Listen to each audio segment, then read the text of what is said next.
Between the Buried and me, man, I've been listening to these guys since about as long as every other band I've talked about on this channel. Since like 2014. So I've been around for a bit. Not as long as probably a lot of people, but I do quite enjoy their style. So with the release of Colors 2, which I don't have because the printing company sucks apparently, and we're not getting until October. So, oh well, I'm not waiting until October. Let's get right into my thoughts on one of my favorite bands ever, Between the Buried and me. Last place, it's gotta go to the Selftitled album. There's really nothing on this one at all. Now, there are still some good moments on this album. The last half of Aspirations, the clean parts are always great. The ending of Chevenel, but like the really heavy stuff with like the pig squeals, like in Fire for a Dry Mouth and the first song, More of Myself to Kill. Nah, man, not for me. It's a fine album in the genre, but like compared to what they would become, no, it's nowhere near as good as later albums.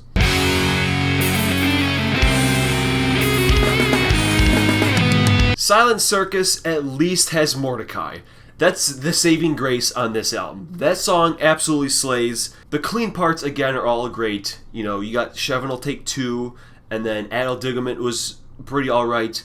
But yeah, it's mostly Mordecai. That's why this one is just slightly above their first album.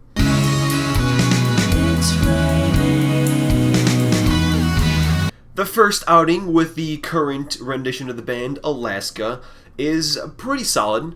You know, you got Selkies. Obviously puts it above the first two easily. But then Laser Speed is pretty sick, and I kind of wish they would play that live sometime.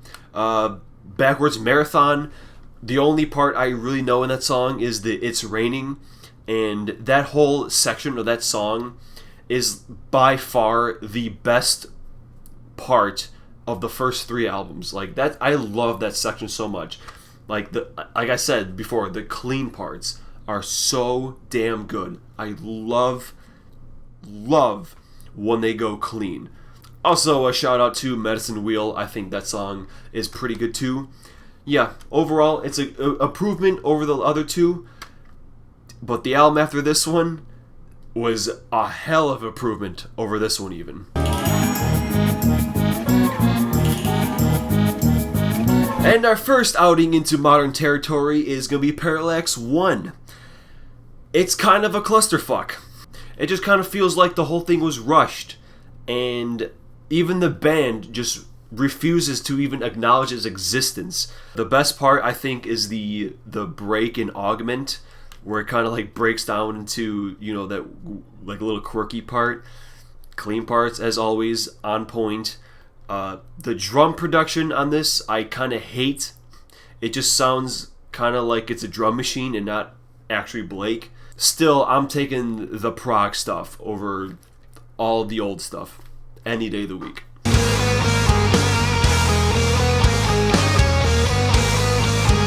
Automata I. So with this one, I like Condemned to the Gallows and Millions. I can really dig on those two solo.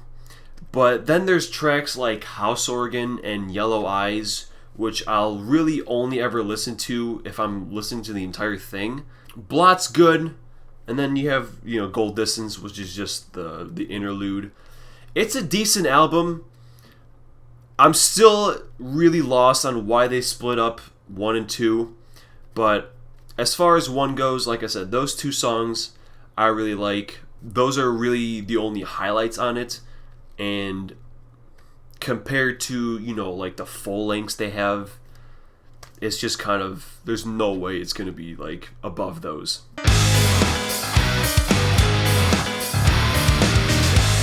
Alright, moving along to Coma Ecliptic, my first new album experience with this band.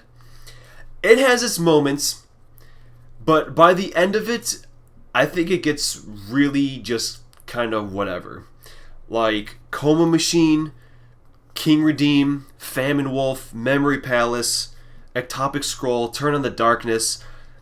All of these songs are pretty good, but then it's just tracks like, Rapid Calm, Option Oblivion, Life in Velvet, Dim Ignition that are just kind of, whatever. It's just like with Automata 1, where there's a lot of tracks that just don't hold up on their own as opposed to, like the whole album.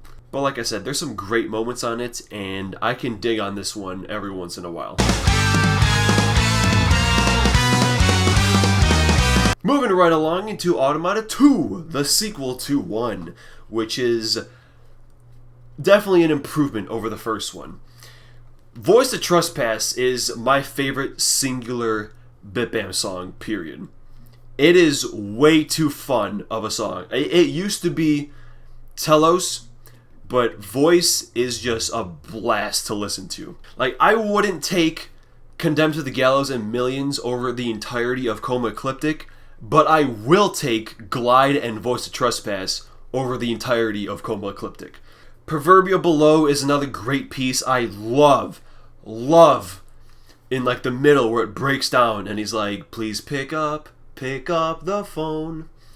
And it just kind of goes right back into the whole band. I just wish they extended that just a little bit, because it's only like 15 seconds. Just give me a little bit more of that. But in any case, it's a good song. The Grid is okay.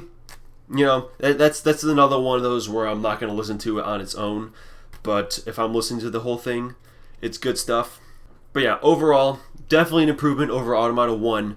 But again, it's just like a half hour or so. So it still has full length overshadowing it.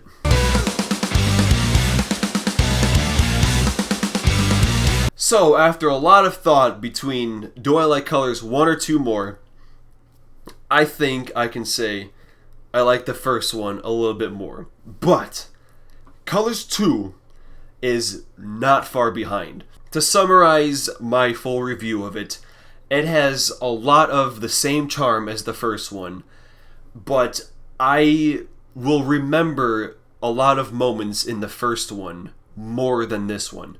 Because when I think of the first Colors, there's a lot of moments that really stand out to me. But Colors 2 doesn't have a lot of those. But overall, it's probably a little better than the first Colors.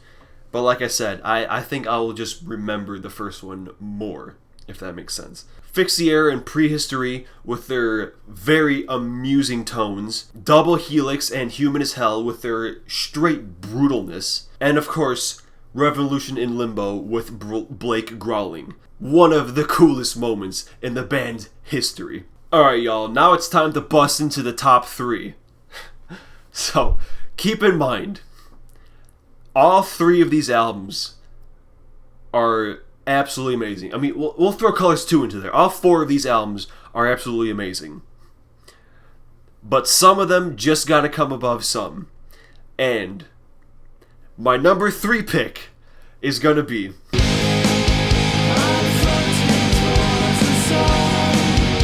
the first Colors.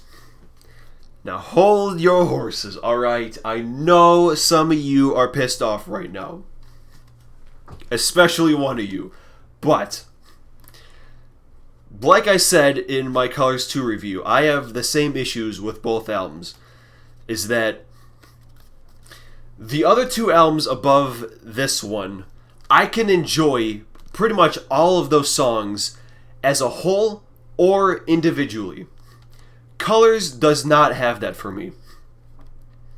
I am not about to go jam on Informal Gluttony or like Prequel to the Sequel on their own. But as a whole experience, Colors, there ain't nothing like it, man. Like, if you listen to White Walls on its own versus going through the whole album and then getting to White Walls, it's a whole different experience. I mean, the last, 4 minutes of White Walls, after the, brutal White Wall breakdown, and then hits that the last note, before the whole instrumental solo jam fest, White Walls has the best finale to any song I ever fucking heard. There ain't nothing else to it, man.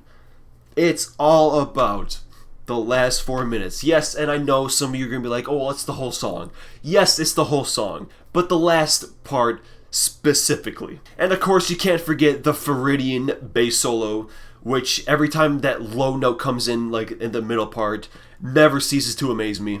The intro to prequel to sequel, I think, has a very memorable riff, just like White Walls. The saloon part of Answer the Sky, the whole clean section of Son of Nothing, the tribal drums of Informal Gluttony, the absolute madness that is Foamborn. There's, like I said, there's a lot of really good moments, but god damn it, I love the other two albums too damn much. So, my number 2 spot is gonna be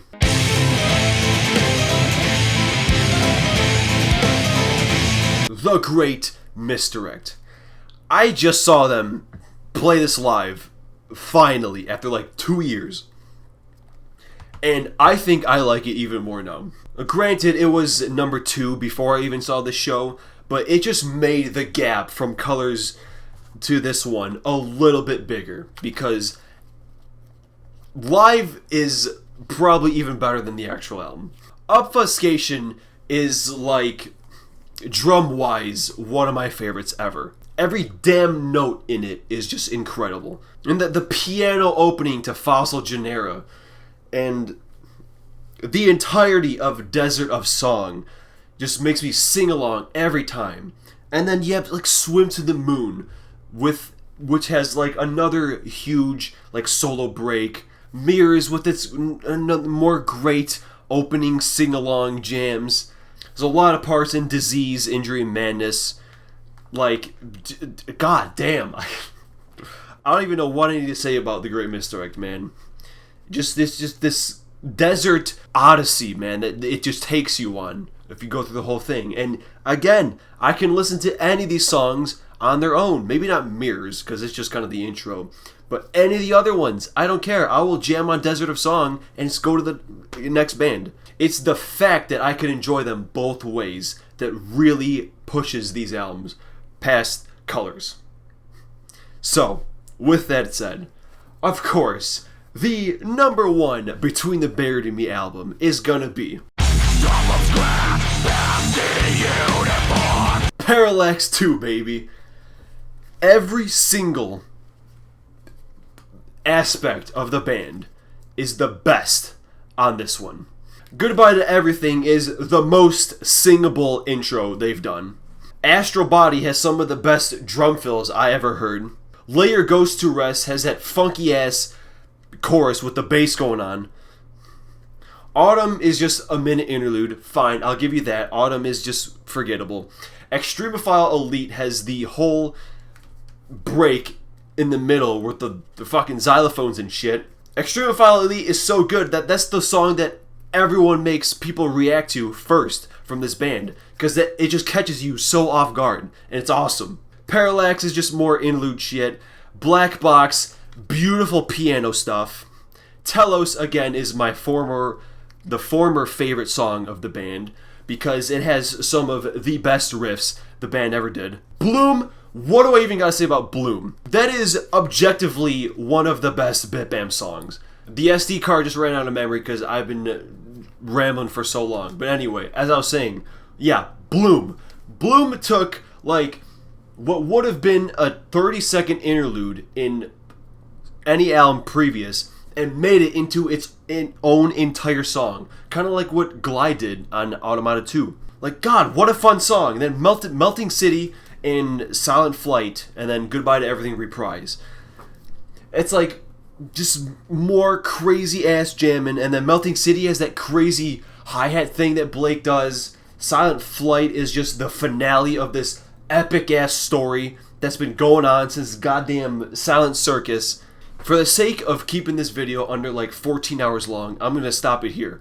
Parallax 2 is damn near perfection, and I don't care what anyone says, that is, hands down, the peak of this band's career.